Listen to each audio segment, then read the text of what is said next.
eno mitawana myerere Muhoozi kigambibwa nti amaze n'agobebwa fired. Muhoozi has been fired.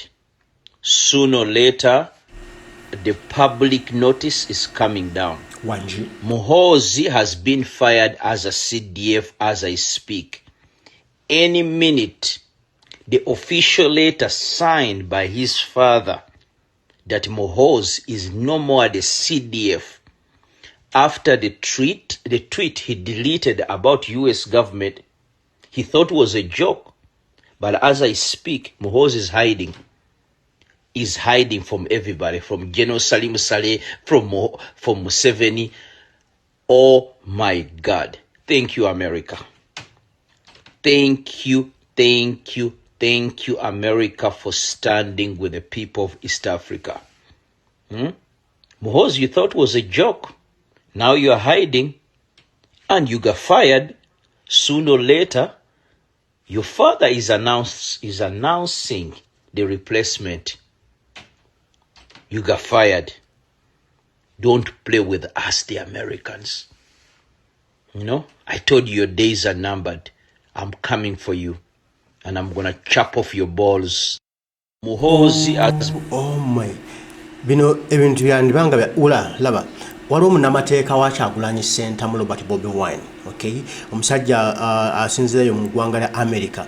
Avuddeyo naye n'akola statement ku nsonga eno bweti eya Muhoozi ebikolero by'abadde akola ku Kyagulanyi Center mu Robert Bobi Wine bye yakola waka ng'agenze ne bakola ebikolero byakola ku Babi byonna byazze akola ng'awamba abantu byonna byazze ng'akola ne zino tweet z'abadde atweetinga buli kadde ng'aziweereza America. Simanya kolagana ya America ne Uganda esaziddwamu, simanya mwayambye Kyagulanyi, mwe mwamuwadde intelligence, mwe mwamuwadde ebyokwerinda, mwe mwamuddusizza akati tukomeze enkolagana yaffe ne bya Senate byayogedde nti enkolagana ya Uganda ne America esazibwemu byaddala tebigenda kukoma kukulumba America ne tweet oli denasi adalitinge tweet then agambe mbuno munange musonyiwe tekyali embera tekyali nnomo nga bwe yali. So kuli ebigambo bya munnamateeka wa Kyagulanyi bwagamba ku nsonga zino omulenzi akake kawedde mudda yabadde alowooza byamanyi wenu bino yabadde alowooza muno tuli mu byakulya wujju kumbe ebigambo byasobaganye. So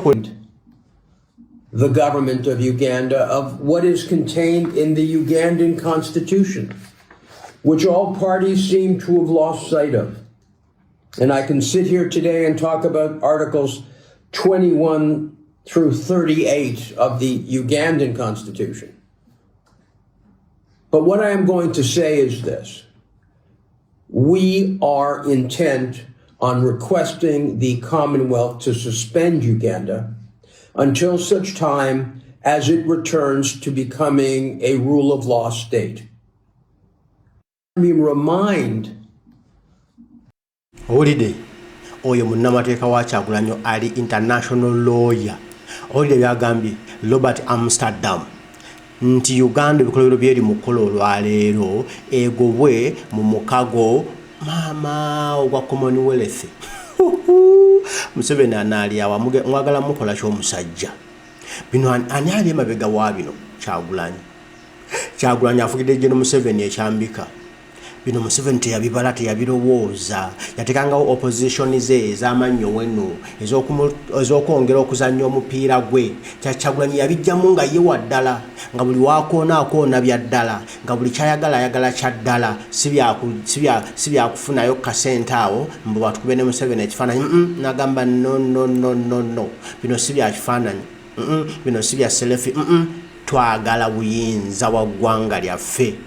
Kati atenga yo Museveni yali ategese nga ayagala mutabani we yabadda mu kintu kati agenza okulaba ekintu kigenda n'omutabani nabe ekintu kye yali yesunze yinga kigenda kati avaayo alwanirira ekintu kye akola nsobi. Wulira wano Muhoozi yakubira esasi mu kigere kino byo kyebagamba abasajja bujjo tubatya muti naye mmese ebintu byonna byakola ebbanga lyonna abadde nga takimanyi enti Kyagulanyi munyama omuntu agutegwebuuza nyingidde maka g'omusajja sisanzeemu baana naye abaana bulijjo bwagenda mulaali akomawo tubalaba ku kamera abaana we bali bwe bavaayo babeerawo naye kati lwakiraale bwe ziwedde tumenya ennyumba tubasanzeemu katugende mpola tetumenya mateeka tetukuba baziwe titulaga mpisambi omutwe mukalu temanyi kati awe enwe kubisasi mugulu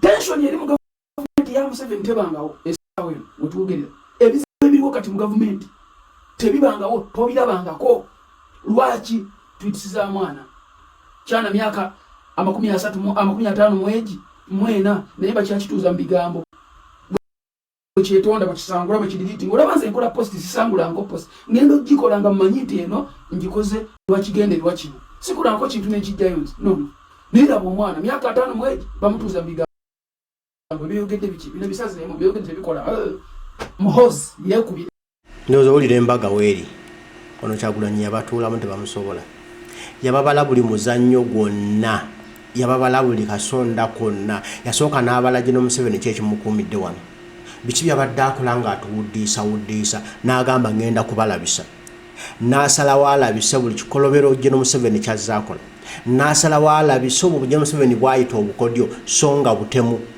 byonna ebyobutemu byonna efujjo General Museveni gy'olyakola Kyagulanyi n'asalawo n'alirabisa n'abikula obwongo bw'abo ababadde bamuwaanawaana abadde bamusuutasuutanga amawanga amalala mbuye General Museveni waakabi nnyo wowo General Museveni bannange waatali Afirika teyinza kubeerawo bonna Kyagulanyi n'abalagano nammwe muli badduuyi mwe mutusibyeko akasajja Uganda ebonaabona lwakuba mmwe Kyagulanyi nga kyabalaga nti bannayuganda bali mu mbeera gye balimu bali mukuttibwa olwammwe ebikolobero bye muli mu kukola nga muwagira General Museveni ne mutabani we nga mumuwa ensimbi obutitimbe n'obutitimbe mbuno simanya muli mu kuyambako magye ga ggwanga songa ezo sente ze mumuwa General Museveni atazikozesa kutirimbula abantu balina okukuuma abantu abasasula essente ezo ate Museveni batirimbula omuyiwa omusolo munnayuganda agula ebyambala agula emmundu ezo ate Museveni gwaliko gwatirimbula ate mumuwagira Museveni kitegeeza mumulagira Museveni okutirimbula Kyagulanyi ne balina bateekamu akatengo nabo ne batya kakati ekiriwo omulenzi kugobwa omulenzi kufuumuulwa wulira bino. I have noticed something about Uganda's army chief, General Muhoozi. When he's talking to Ugandans and sometimes to Kenyans, he threatens. He talks big. He issues wild ultimatums. 2 weeks ago, he boasted about opposition supporters who had been eliminated. He made it clear that Bobi Wine was his next target. This guy treats human life, African human life, as if it's nothing, as if it's mere rubbish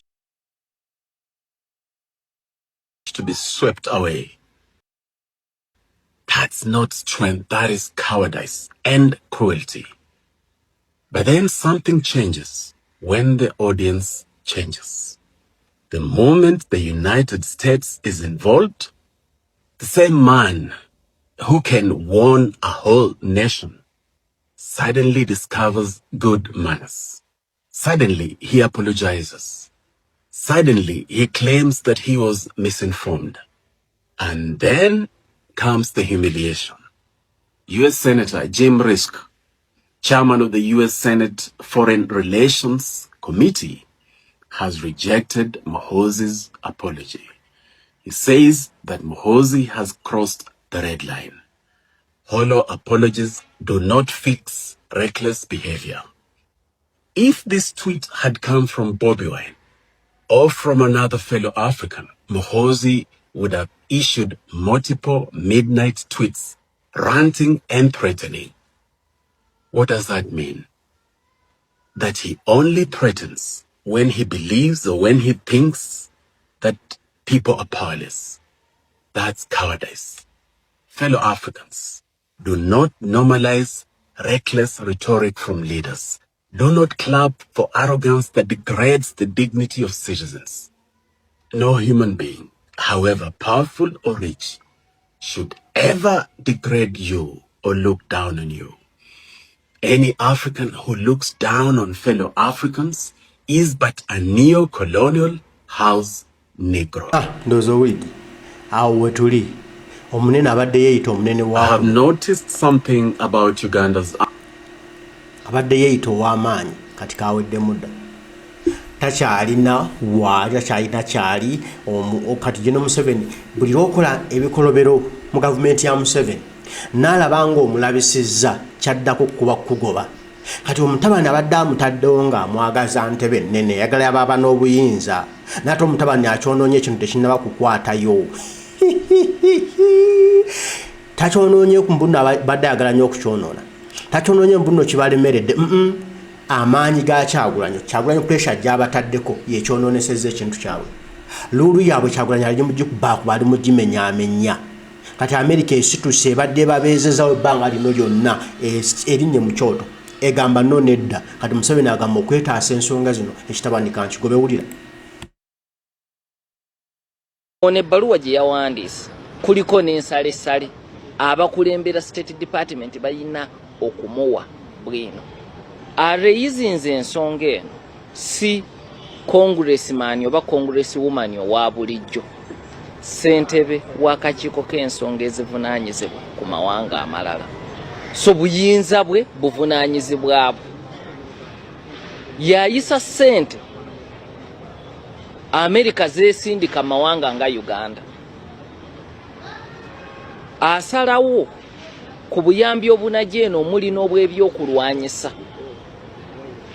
kyekirwaki ne mu bbaluwa gamba nti ensi eyo Uganda nkulu gye tuli mu kutebenkeza Eastern Central Africa tetwagala etabanguke kuba ffe tufiirwa nti obubaka obulala obuli mu kino kwe kutegeeza abakulu abanookoddwayo mu bbaluwa nti ensi yonna ebatunuulidde America ye super power so bwegamba nti tukulaba ensi yonna ebeekulaba mu bufunzi gavumenti ya President Museveni ebadde wano okumala ebbanga kubanga Abamerika babadde bagikiririzaamu nnyo kyekyo lwaki mu myaka egy'ekyenda Clinton bwe yali anokolayo abamu ku bakulembeze abakutte omumuli mu kukyusa ssemazinga wa Africa naddala mu kutebenkeza demokrasiya so ekisooka abatunulira international relations n'abamugobera bakimanyi nti kikulagirawo nti kakati waliwo policy shift President Museveni bawangudde batawangudde January 14 it's not business as usual wakati wa America negwanga erya Uganda kakati bwe gamba nti gundi twagala tumuteekeko envumbo tekitegeeza nti bakuganye buganye kugenda mu America basobola n'okugaana oba okutangira ogenda mu nsi endala gy'oyagala ogenda nga zirina enkolagana na America nga bw'ogendayo America ebagamba oyo mulina okumukwata bwe mutamukwata kijja kukosa enkolagana yaffe kubanga tumwetaaga ono ebbaluwa ndowooza owulira Kyagulanyi yogayoga boy bino abikoze mu ngeri ya labadaba style byonna abadde ajja bikola mpola atuusizza omusajja ku kisenge otuuka omusajja okutuuka okwegobera omwana we ku kifo kyaddamu taddeko ekisava abeere nga yeyina komanda esembeyo nga twalya mu commandinga abeere nga Museveni olumutemera bwe tomutabani akwata kikwate kati nga awalirizibwa afoosingibwa anyigirizibwa asindikibwa ku kisenge okugoba omutabani asobole okubanga ateekawo omuntu omulala alina obuyinza obusinga obw'omutabani kiba kitegeeza omutabani ekintu kiyiika kitegeeza ekintu kyabwe kiyiika kubanze kankubuulireko ebintu by'obuyinza biveeko omuntu asobola okubeera mukwano gwo nnyo wano nga talina buyinza naye olufuna obuyinza ne bikyuka kati General Museveni n'ateekako omuntu omulala yenna nga alina obuyinza obusinga obw'omutabani General Museveni ne lumutema bwetyo naye ekintu kyonna ne kibawo n'atema bw'ati omutabani abaatulabyeko nnyo kakati bwe Munnayuganda yongeza akaliro bino Museveni teyabisuubira teyabirabako teyakirootanga nako mu plani yaabwe ya Smart 50 master plan Smart 100 dynasty Smart biki byonna bye balimu okuzzawo simanya obucwezi tebaabirowoozaako bino bigenda kubeerawo one day kati omutabani ali ebintu bimutuddemu ebizibu bimulimbulago omukolo teguvambulago bannange omukolo teguvumuvambulago yamanyi kyaliko ebizibu njolo ebimwestimbye ebimuyitiriddeko ebiyitirivu kubanga yeekuulira akabazi kugulu okugenda mu maka ga Kyagulanyi yayonoona embeera aye n'avayo n'agamba mbu USA yabuzaawo Kyagulanyi n'ayongera okwonoona embeera ayina agamba enkolagana ya America ne Uganda esaziddwamu nayononera ddala ebigambo bwebuze enkolagana ya Uganda ne America yagiteekawo yaliwo we yabeererawo yava ddadda eri mabega ku bajjajjaffe ono yagisangawo kati yasangawo ebintu ebyabeerawo edda nga yeefula naggwano nze njijjawo ogijjawo ngani gwe agiteekawo omanyi ensonga lwaki bagiteekawo kaakati nno omutabani ebigambo byongera kwonooneka waliwo bino ebigambo ebiwandiikiddwa musajja mukulu Martin Byakuleka agamba Museveni feels the pressure of the declaration that he got 71.6% of the votes in the just concluded presidential elections. Nego owulira yewa 7.6 mu kulonda kwe twakavaamu ng'alaga nti awangudde nnyo bitundu ku bitundu ensi mwagala nnyo bitundu ku bitundu kati twebuuza ensigo eyagala ennyo pressure yaki pressure emutuddemu yaki ebizibu ebimulimu byaki kubanga Kyagulanyi Ssentamu Robert Bobi Wine yamuletera enkola ya labadaba style gy'ataalowooza gy'ataalengererawo gy'ataalaba ulya wano. The votes in the just concluded presidential elections, yet only 20% of NRM thieves and Museveni tribalmen are celebrating. Mu Uganda twali muntu ajaguza gono bangofunye bitundu 7.1 n'obutundu 6 ku 10 igwanga teyandibadde ku mudido nga bulamu bajaguza diddu banange twawangudde naye ebitundu 2 byokka bye bijaguza abamulya mu ngalo n'ababamu ab'eggwanga lyayite eggwanga bye bajaguza boka ne bana Uganda batwali no mwajaguza kati kimutuddemu kimwebuzizaako emirembe ulira wano. It eventually disturbs his conscience and makes him feel like a thief. Indeed, the feeling in the country is mournful. Kino kino Museveni kimuluma kimukutuguddu ne kimulowoozesa okutunula ng'omubbi kyaddala eggwanga lyonna likimanyi Museveni yabba n'ensi yonna ekimanyi Museveni yabba bubbi bwatudde wangamiza obwangame twalina omu yamulonda nnyabo tatuwulira. Now while dealing with that pressure, his funny son creates more by insulting and threatening the Americans and other personalities and attacking Museveni's opponents, her opponent's home and assaulting his wife, creating a world war. Gwe tayinza kumuleka kubina ebikolobero ono mutabani agenda boy ulira wano.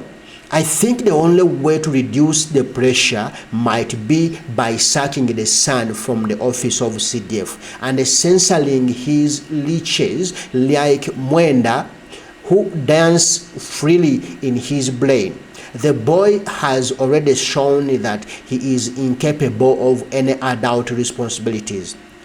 When Museveni fires Muhoozi, the population and the world may get a share of relief sufficient or to make Museveni to feel less guilty about the election. Nti etteke lyokkeririwo Museveni kugoba mutabani n'amugoba naga mwana onnemesezza ekigaati onnemesezza mwana wummulako awo Museveni ajja kufuna ku mirembe ajja pressure ajja kukakana kubanga olwo akalulu yabba ajja kufafunamuko ku dembe kubanga omutabani pressure ejja kubekkakkanye gy'abadde ataddewo empitirivu ensi yonna amaaso gali ku Uganda lwa mutabani ebikolero byali mu kukola era kino kiraga tagwanidde ensitebe yonna nnene kugituulamu awo Museveni oba omumaze oba omutemye enteegateega musajja yalwana nga lwanira mwana waafuneko wabeera n'amutuma Muhoozi awoolera eggwanga ate buli kiramu ate nga mugamba mugobe guno gwayidde dda linda onoolaba.